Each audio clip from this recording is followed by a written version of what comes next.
খুলনার খালিশপুরে বাস্তুহারা কলোনিতে উচ্ছেদ অভিযানে পুলিশের সাথে স্থানীয়দের সংঘর্ষ হয়েছে। এতে আহত হয়েছেন পুলিশ সদস্য সহ অর্ধশতাধিক। পরে উচ্ছেদ অভিযান স্থগিত করা হয়।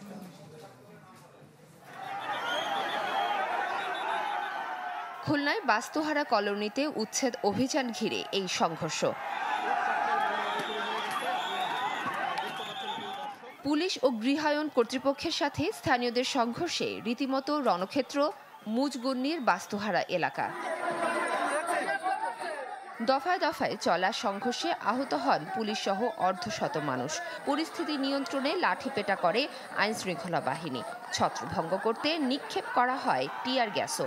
জবাবে ইটপাটকেল ছোড়েন স্থানীয়রা। জানা গেছে ১৯৮৭ সালে লটারির মাধ্যমে খালিশপুরে বাস্তুহারা কলোনির জায়গাটি প্লট আকারে বিক্রি করে গৃহায়ন ও গণপূর্ত কর্তৃপক্ষ। দীর্ঘ আইনি লড়াই শেষে আদালতের নির্দেশে প্লট মালিকদের জায়গা বুঝিয়ে দিতে অভিযানে নামে স্থানীয় প্রশাসন। তাতে বাধা দিলে বাধে সংঘাত।